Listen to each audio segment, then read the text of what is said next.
Welcome back for episode 5 of the Peacemakers podcast. I'm your host, Lindsay Hager.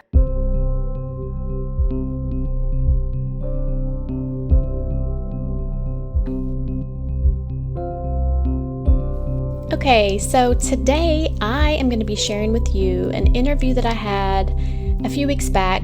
Of course, we're still here in the middle of the COVID-19 pandemic, and honestly, I don't even know what day it is today, but about a month ago, I interviewed Joel Hubbard.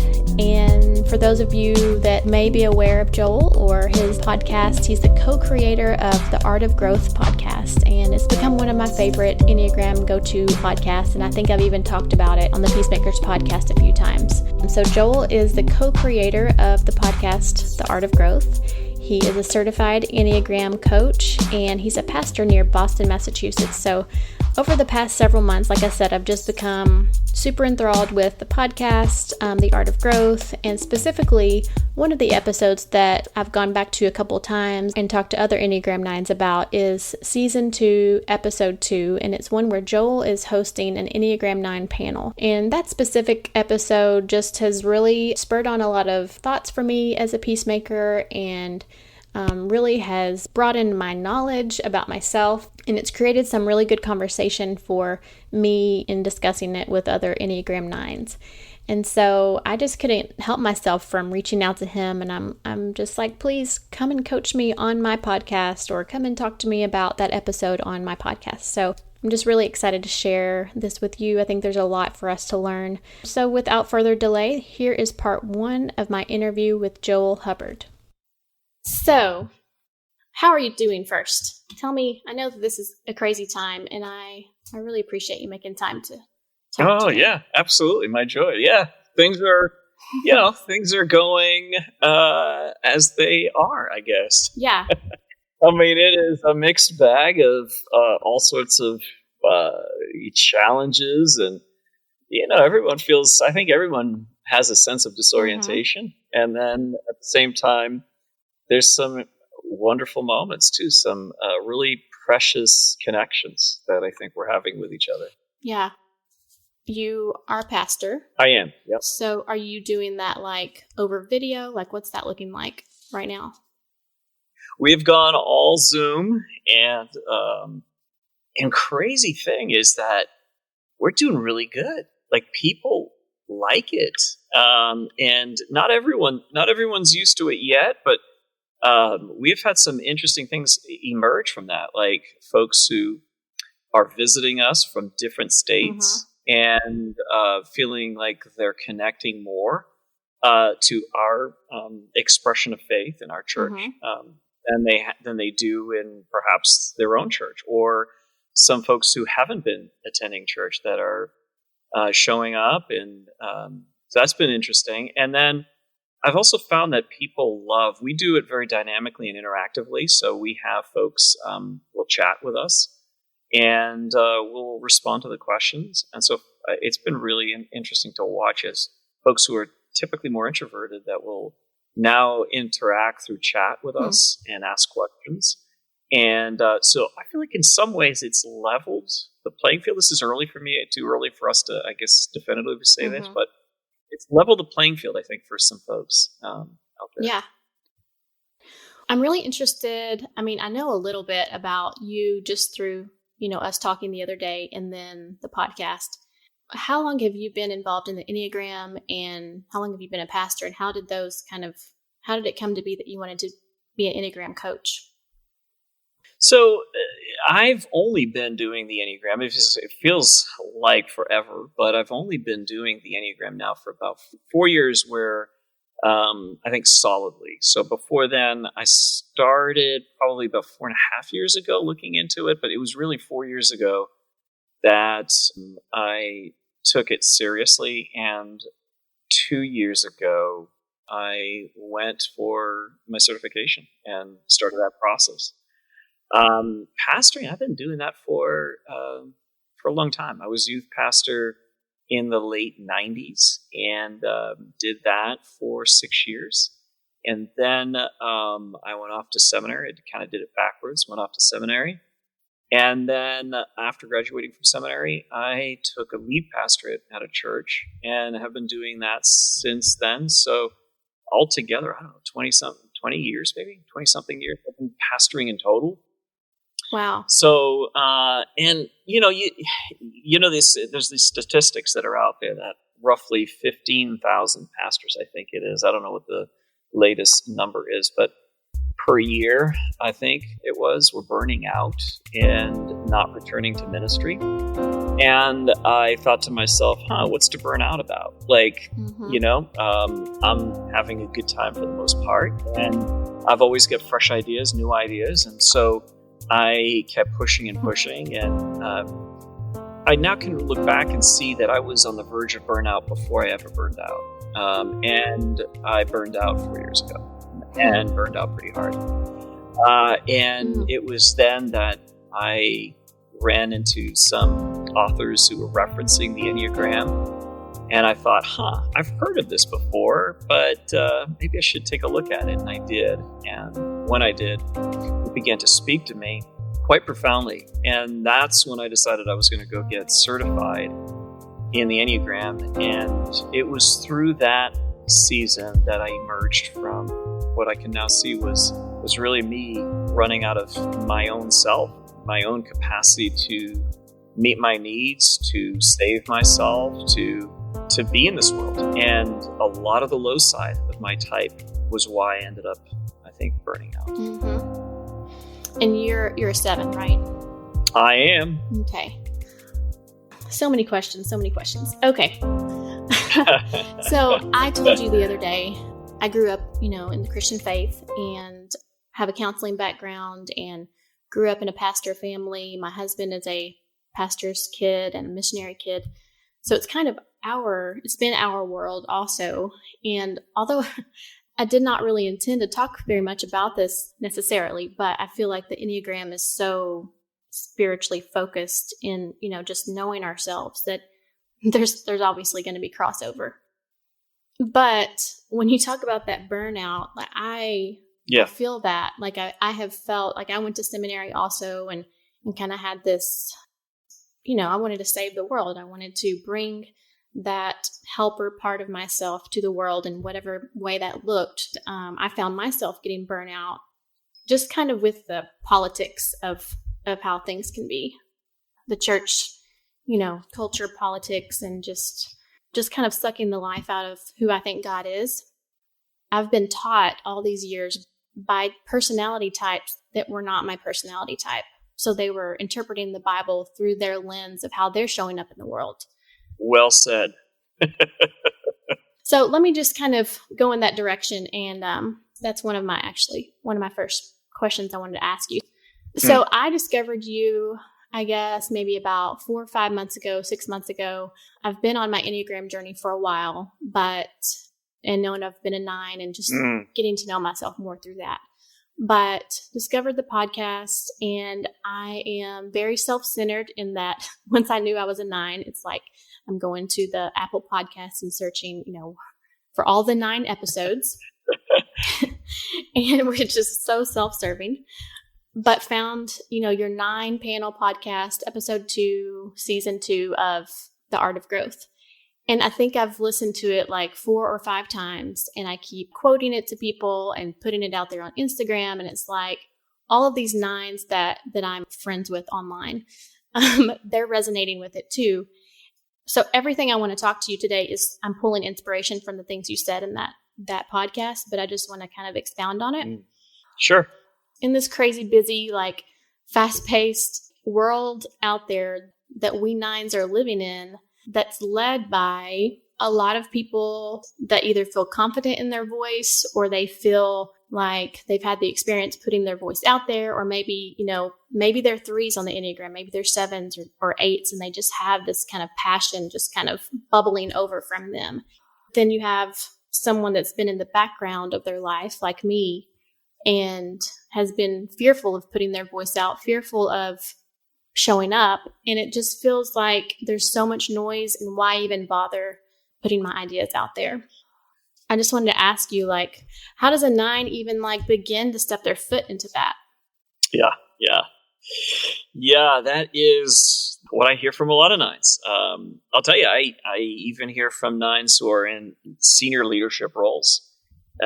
One who was a client of mine for a bit as a pastor of a church, and another one that I ran into and did a little bit of work with, same thing. And both said something very similar to me and didn't know that they would be both talking to me separately. And there was no collaboration around that. But to hear them both say, it's interesting to me that other people are more passionate, more convicted, convinced, and sure of themselves than I am, or of their beliefs than I am. That is really difficult for me sometimes, because I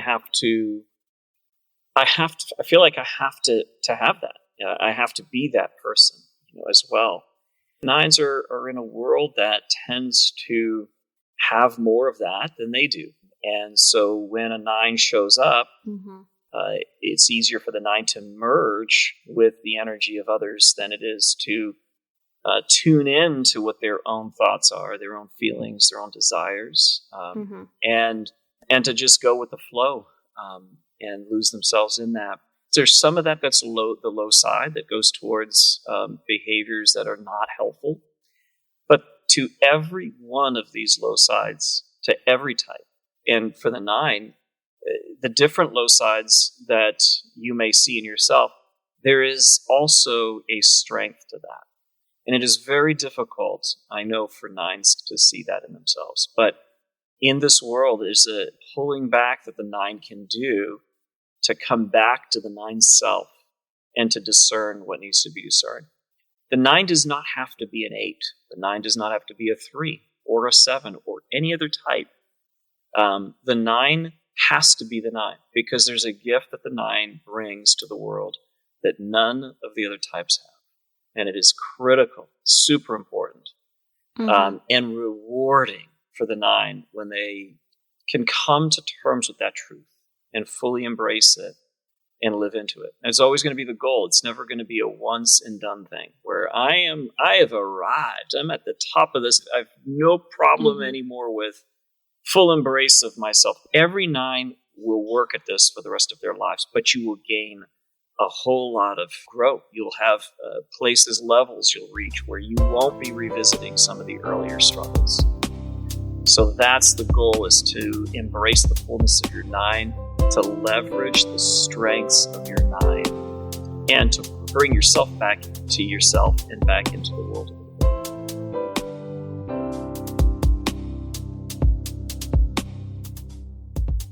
It's so funny because when we talked the other day, just briefly on the phone, and I said I was having a hard time prioritizing what I wanted to talk about, which I think that's a 9 thing. I feel like I have everything that's coming at me through a fire hydrant all the time. And I also have anxiety, so that plays into that too, and kind of a hard time just not being scattered. But I put a lot of importance on every single thing that's in front of me. So it's like I needed my husband to say, start on this first, do this one thing first. Or like when I was talking to you and I said, this is what I want to talk about. And you said, just speak from your heart. And I feel that like when I am going into something and I'm like getting kind of in the flow of feeling like, okay, this feels good. I can feel this is coming from my core. If I can go into that space and stay there and kind of push away all these negative voices of no one's going to connect with this, or this is going to ruffle somebody's feathers or whatever, and push those away and keep moving through, then that's when I'm showing up. It's hard for a 9 because I want to please people so much. Like, for instance, I have followed personal development experts for a long time. People that write these inspirational, enthusiastic, go-getter type books. So I have been in that, and that's kind of like a 3 space. Like, I feel like that's me. Are you familiar with the soul child theory? Mm-hmm. There's like this 3 inside of me, like waiting to get out. But at the same time, one thing I have to recognize is that I'm not a 3. It might look like I'm striving and achieving and pushing, but I've got to stay away from that part of it. I can't be in that striving space for very long without just wanting to take a nap for 3 weeks. Yeah. Yeah, that's a very common, I think, reaction for a lot of nines is I can push, but it is there is a toll that's taken when you do that. Yeah. And how people that you work with that are nines, or this panel that you met with, like I know you said you saw a lot of growth in them. Have you met with that same group of people through panels, or you just know those people personally? It's been a mix. Some I know personally, some it's just through the panel, and a number of others have been clients of mine over the course of months. And so then I've been able to track their growth, and they have too. I mean, I don't just tell them, "Hey, you're growing." It's sure they see growth within themselves, and we sort of celebrate that together. But yeah, it's a bit of all of that. Has there been a similarity in how they've found that growth, or the steps they've taken to go to that next place or take steps towards that? It's a great question, and there's a uniqueness to each one of their journeys. But what I've been curiously interested in is trying to figure out what are the larger steps, what are the bigger sort of categories that we could connect together. So if you do this right here, and then this happens, and then that happens, generally this produces this result. It's not a formula. It sounds like it, but it's what it is I'll give you an example. It may be easier to say it this way. Many nines describe a sort of aversion to their emotional center. There's an attempt to neutralize their own emotional experience, and then also neutralize the emotional experiences of others around them. Some are more comfortable. I know some nines that have made peace with that part of their own emotions or the emotions of the world around them. Some nines would even say, "I'm okay with people's emotions," but when you press further, there's still a disconnect with their own emotions, in the sense of being able to trust them and allow them to guide their decisions or be part of the decision-making process. And so what you start to see is this pattern that replicates itself over and over again, which is that the 9 is the anchor point of the body triad. So this is, body types are 8s, 9s, and 1s. 8's energy goes out. 9's is really negated or repressed real deep. And the 1's energy is an energy that goes against themselves. So it's funny, the 8 is against the world, the 1's is sort of against themselves. And the 9 just attempts to repress that or to press that down deep within themselves. And so this intuition, this attention that is very much gut oriented. I know what I'm supposed to do. I know this is the right action. The 9 then quickly, beyond, this is before perception, goes right to the headspace and can come up with all sorts of reasons why one shouldn't do that. Yes. Or why that, there might be another, maybe I'm not thinking about this clearly. Maybe there's more research I need to do around it. So this is an unperceived pattern, right? So if you can catch that pattern as it goes from the body to the head, that's the awareness we talk about. There's the self-knowledge, which is I'm a type 9, and I know what I do. I don't pay attention to that inner instinct. I kind of go against it. But can you catch it as it's happening? Because if you can, that's when you can intercept it. And then the third part, which is the third center. So we've talked about the body has this intuition, the gut, and then the head rationalizes. But the way the 9 leverages the head center is to work against that gut instinct. Why?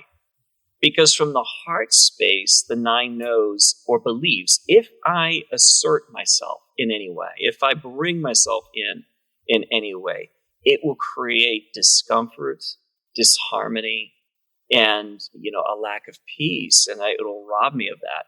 And so that's the sort of pattern that repeats itself over and over again. And so what I've noticed with 9s that are changing is that they begin to lean more into, we talk about how, because there's even helps around that, in particular hacks and habits of transformation.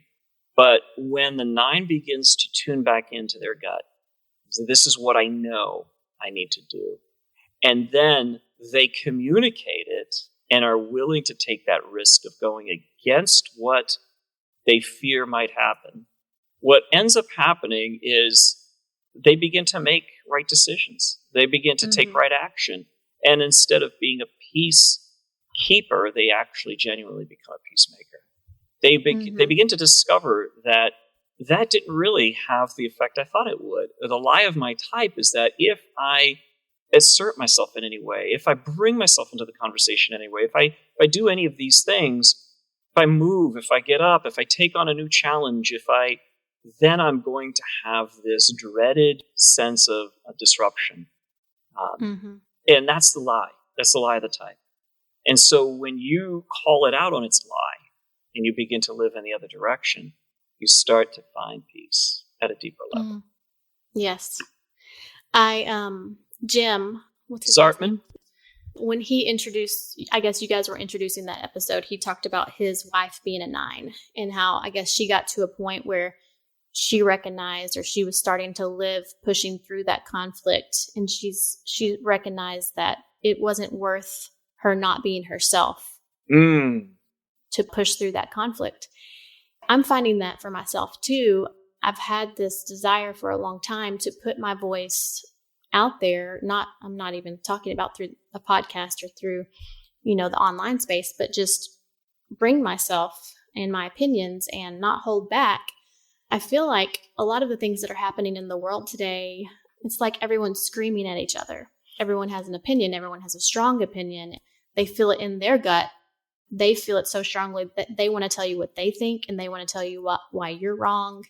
And so I'm sitting here and observing all these things, and I'm like, I have those strong feelings too, but then I don't want to put it out there. Like I promised you, when I was thinking about starting the podcast, I was going through my social media, friends list and family list. And I almost had a panic attack thinking about what this person's going to say and what this person's going to think. And I'm going to lose that relationship, and I might as well just go ahead and block them because they're not going to accept this.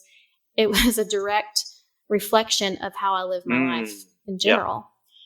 Like you said, it's a journey, and it's like I think I'm always going to be figuring that part out in a lot of ways, pushing through that fear, wanting to avoid the conflict. But I just had to elevate that desire that I had something good to say. I had to say, no, this is good. This voice that you have does matter. And this point that you're wanting to share or whatever, there's value in it. Just do it. I just had to do it. And each step has been scary in its own way, but it's been life-giving. It's like I'm learning myself for the first time. I'm finding that person that I haven't known. I'm like, oh, there you are. That is that person that I've known inside you all this time. It's almost like I haven't known myself. I've said that to myself, and I've said that to people. I don't even know who I am. I don't even know my opinions. I don't even know whatever. But once I'm stepping into it, I'm like, oh yes, I do know myself.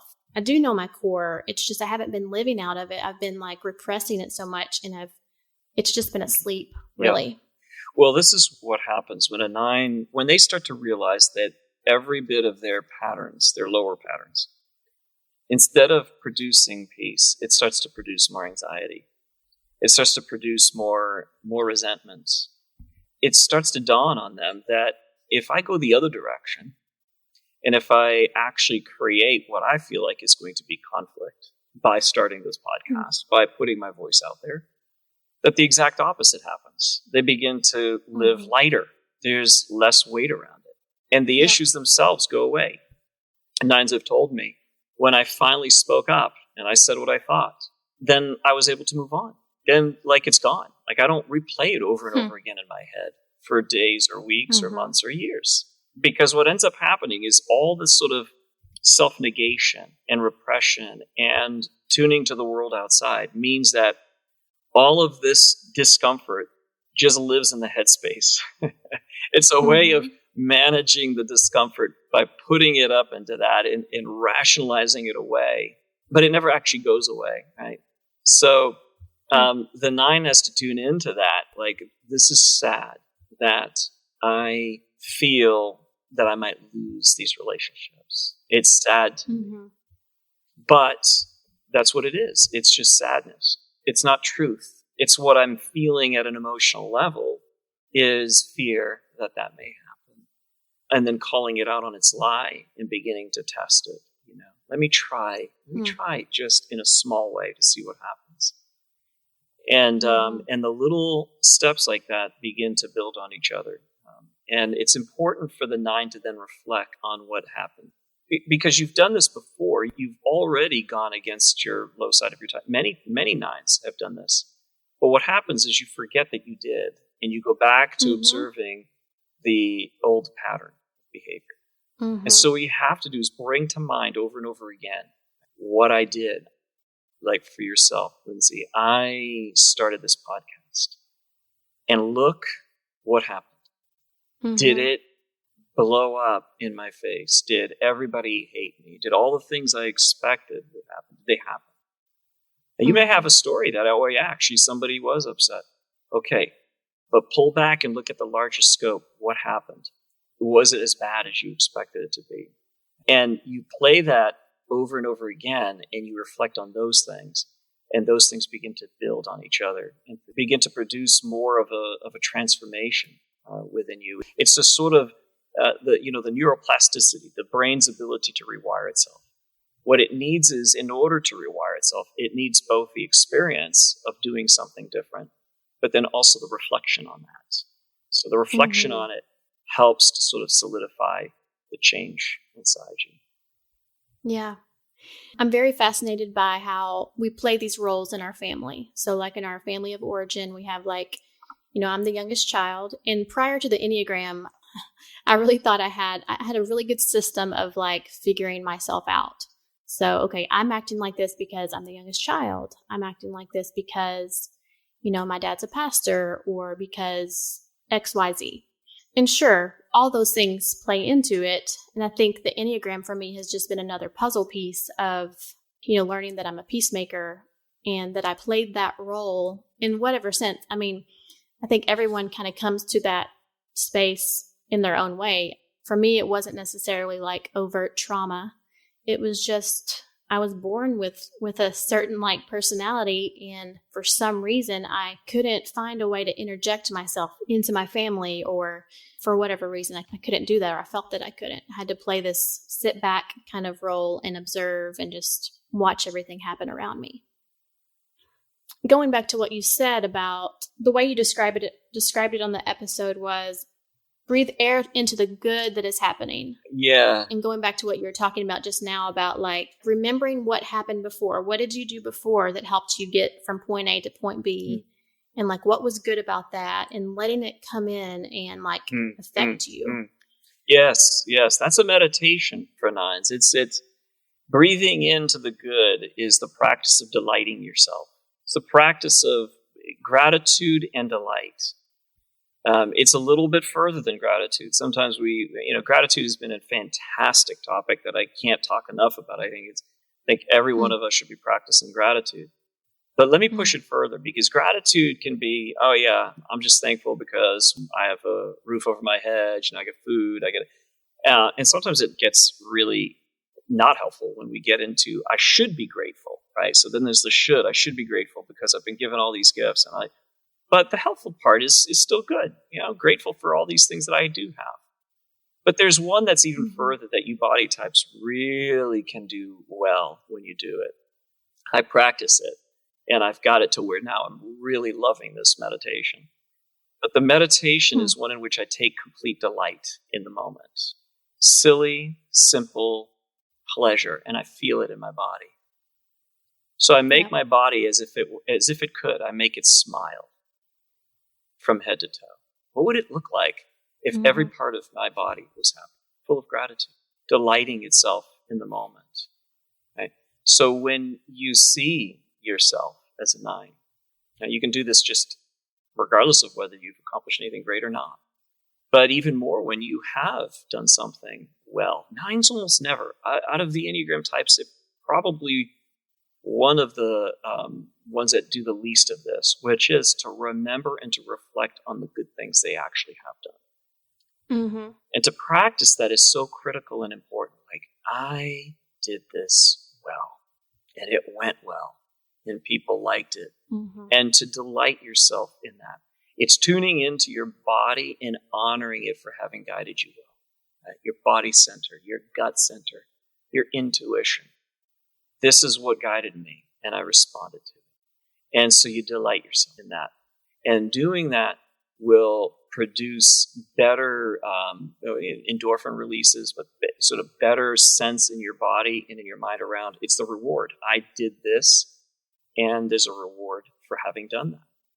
And that itself will help bring your attention to the positives. So one quick analogy. I used to mountain bike, loved the whole sort of like off-road stuff. And the goal of when you're doing this off-road stuff with mountain biking is you want to, as much as possible, like for every challenge that you're about to face, is not to step off.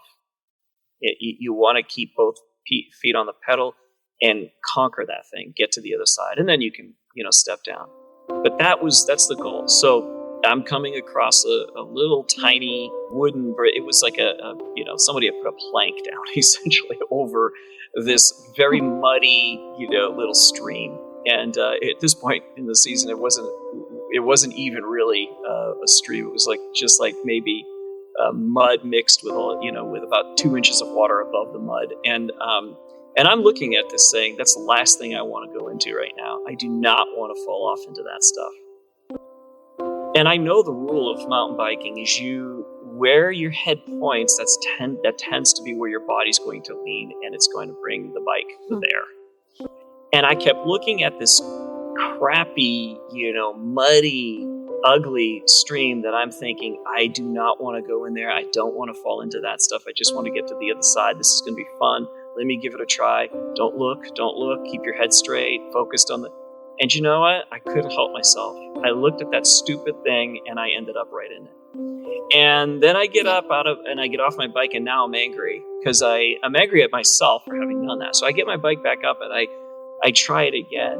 And it took me 2 to 3 times to get my focus completely off of the negative, even to the degree that now I was angry. So what does that do? That makes me look at it even more, focus on it even more. My attention is on what I just did wrong, not on where I want to go and what I want to do right. Eventually I made it across, but it's a good metaphor for life and for our types is focus on the good and where you want to go, not on the mistakes you've made.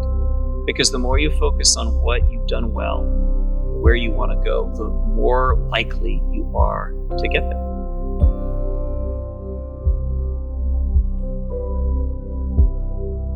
Okay, guys, so that concludes part 1 of this interview with Joel Hubbard. Please check back next week for part 2 of the interview. And if you have some time between now and then, I would highly recommend going and listening to The Art of Growth, Season 2, Episode 2, which is the episode that I'm kind of talking to him about throughout this interview. So check that. I'll put that link down in the show notes for you guys. But I really hope that, if you've listened to this is the 5th episode of the Peacemakers podcast. If you've listened to the others and continue, I hope that you're hearing and learning the same thing that I'm learning, which is that this is a journey, that growth is possible, and it takes intentional steps in the direction of that right action that he talks about.